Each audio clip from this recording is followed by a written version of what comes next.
کہ آپ انڈیا کے ساتھ تعلقات بہتر بنائیں. انڈیا کے ساتھ تعلقات کی بہتری کی بات نہیں کر رہا آپ سے، وہ آپ سے کہہ رہا ہے کہ اگر ہمارے تعاون کی آپ کو ضرورت ہوگی تو پھر آپ کو نئی دلی کا اعتماد حاصل کرنا ہوگا. یہ نہیں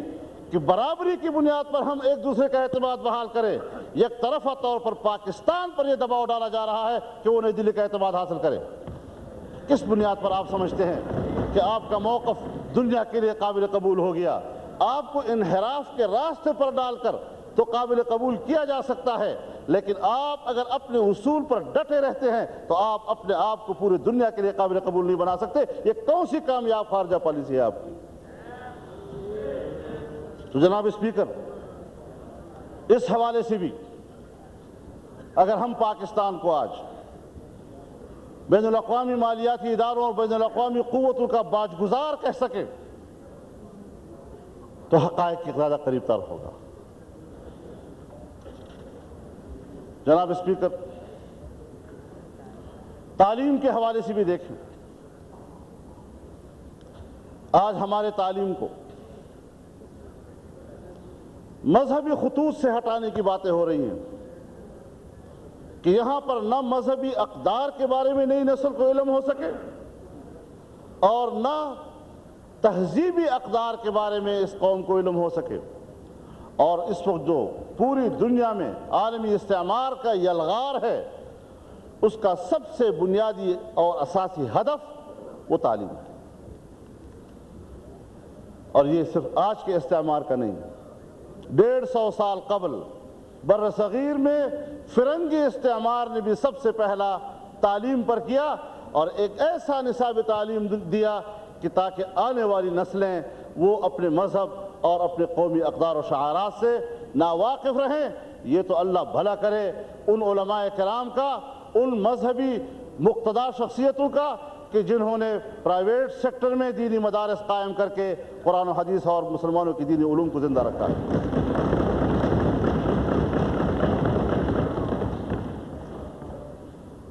تو اس حوالے سے ہم جب اس صورتحال پہ نظر ڈالتے ہیں کہ آج دنیا میں ہماری کیا صورتحال رہ گئی ہے، کیا پوزیشن رہ گئی ہے ہمارے ایئرپورٹوں پر امریکی فوجی موجود ہیں،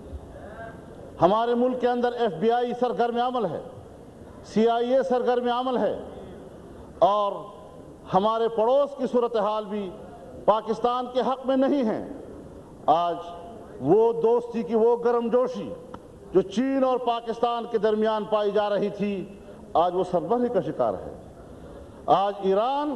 جو ایک برادر اسلامی ملک کی حیثیت سے ہمارے پڑوس میں ہے، وہ تحفظات کا شکار ہو رہا ہے. افغانستان جس کے روس کے خلاف جہاد کے دوران بھی پاکستان نے بیس کیمپ کا کردار ادا کیا، اور آج بھی افغانستان اور پاکستان دونوں کے حکمران اپنے آپ کو اتحادی کہلا رہے ہیں، لیکن اس کے باوجود ایک دوسرے سے مطمئن نہیں ہے اور ایک دوسرے کے بارے میں تحفظات کا شکار ہو گئے ہیں. اس تناظر میں ہماری کوئی مستحکم پالیسی نہیں ہے، کوئی مضبوط پالیسی ہمارے پاس موجود نہیں ہے. اور اس وقت ہم اگر یہ کہہ دیں کہ ہماری سرے سے خارجہ پالیسی نہیں ہے اور ہمارا فارن آفس وہ محض ایک پروٹوکول آفس کا کردار ادا کر رہا ہے، تو یہ زیادہ قریب تر ہوگا حقیقت کے، کیونکہ ہم اس صلاحیت سے محروم ہو رہے ہیں کہ ہم کوئی ایک اپنی خارجہ پالیسی بنا سکیں اور اس خارجہ پالیسی کی بنیاد پر دنیا کو اپنے ساتھ وابستہ کر سکیں. تو یہ وہ حقائق ہیں، یہ وہ صورتحال ہے کہ جس کی بنیاد پر ہم نے آگے چلنا ہے. تعلیم کے حوالے سے بھی ہم نے سوچنا ہے. آج دینی مدارس پر دباؤ ہے. گناہ کیا ہے ان کا؟ سوائے اس کے کہ وہ آپ کے اس اسلامی معاشرے میں 15 کروڑ مسلمانوں کے معاشرے میں قرآن و حدیث کے علوم کو زندہ رکھے ہوئے ہیں. اور پھر کہا جاتا ہے کہ صاحب یہ تو دقیانوسی علوم ہیں، پرانے علوم ہیں. میرے خیال میں اداروں کی تشکیل اور اداروں کی تشکیل کے بنیادی مقاصد کو اگر مطالعہ کیا جائے تو میرے خیال میں خود یہ سوال ایک دقیانوسی سوال ہے، خود یہ سوال ایک فرسودہ سوال ہو سکتا ہے، لیکن جو آج اس وقت ملک میں مدارس کر رہے ہیں، لیکن مدارس کے علاوہ ہماری نظر میں سرکار کے زیر انتظام چلنے والے بھی اہمیت کے حامل ہیں۔ ہم وہ ادارے بھی اپنے ادارے سمجھتے ہیں۔ اگر ہمارے میڈیکل کالج سے یا میڈیکل یونیورسٹی سے ایک نوجوان گریجویشن کرتا ہے، MBBS کرتا ہے، وہ کوئی سرکاری لوگوں کا ڈاکٹر نہیں ہوتا، وہ ہم سب کا ڈاکٹر ہوا کرتا ہے۔ اگر ایک انجینئرنگ کرتا ہے اور اس فن کا ماہر بن کر معاشرے میں آتا ہے، وہ ہم سب کا اثاثہ ہوتا ہے، ہم سب کا متاع ہوتا ہے۔ لیکن آج ہمارے وہ تعلیمی ادارے جو سرکار کے زیر انتظام چل رہے ہیں، ان کو بھی آغا خان بورڈ کے حوالے کیا جا رہا ہے۔ آغا خان بورڈ کے حوالے کرنے کا معنی کیا ہوگا؟ کہا جاتا ہے کہ صاحب ان کا معیار بہت بلند ہے، تو کیا ہم معیارات کے پیچھے جاتے رہیں گے اور اپنا کوئی معیار قائم نہیں کریں گے؟ ہم اپنی معیشت کے لیے کوئی معیار قائم نہیں کریں گے، ہم اپنی خارجہ پالیسی کے لیے کوئی اپنا معیار قائم نہیں کریں گے، ہم اپنی تعلیمی پالیسی کے لیے کوئی اپنا معیار قائم نہیں کریں گے، اور صرف اس احساس کمتری میں نصف صدی اور گزار جائیں گے کہ ہم تو اپنے ملک میں کوئی حیثیت نہیں رکھتے، ہماری ڈگری کوئی حیثیت نہیں رکھتی، ہماری پالیسی کوئی حیثیت نہیں رکھتی۔ جناب اسپیکر، یہ ملک 15 کروڑ عوام کا ملک ہے، اور 15 کروڑ کی آبادی اور یہ موجودہ رقبہ جو پاکستان کا ہے، اس وسعت کے حوالے سے اور اس آبادی کے حوالے سے پاکستان ایک مضبوط اور ایک محترم ملک کی حیثیت رکھتا ہے، لیکن ہمارے حکمرانوں کی پالیسیوں کے نتیجے میں آج پاکستان اپنا احترام کھو بیٹھا ہے۔ اور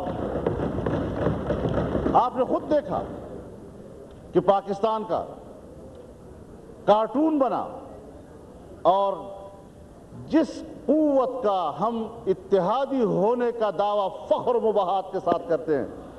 اور سمجھتے ہیں کہ دنیا میں ہمیں ایک ایسا خدا ملا ہے نعوذ باللہ کہ جس کے سہارے اب ہم محفوظ ہیں، اور یہ ہماری عزت، ہماری روزی، ہماری جان و مال کے تحفظ کا ذمہ دار ہے، اسی نے ہمیں جس طرح دنیا کے سامنے پیش کیا، اس اسمبلی میں اس کے خلاف قرارداد بھی آ چکی ہے، اور اس ساری صورتحال سے آپ خود واقف ہیں، دوبارہ دہرانے کی ضرورت نہیں ہے اس کی۔ اور پھر یہاں یہ کہا جاتا ہے کہ صاحب انتہا پسندی ہے، اور اگر کوئی مذہب کی بات کرتا ہے اور اس کی شناخت مذہب ہے، اس کو انتہا پسند کہہ کر اس کو مٹانے کا فیصلہ کرو، اور اگر کوئی شخص مذہبی شناخت سے زیادہ روایت پسند ہے تو روایت پسندوں کو نگرانی میں رکھو، واچ کرو ان کو، اور اگر کوئی شخص نہ تو انتہا پسند کے زمرے میں ہے، نہ روایت پسند کے زمرے میں ہے، اور اعتدال پسند کہلاتا ہے، تو کہتے ہیں اس کے ساتھ گزارا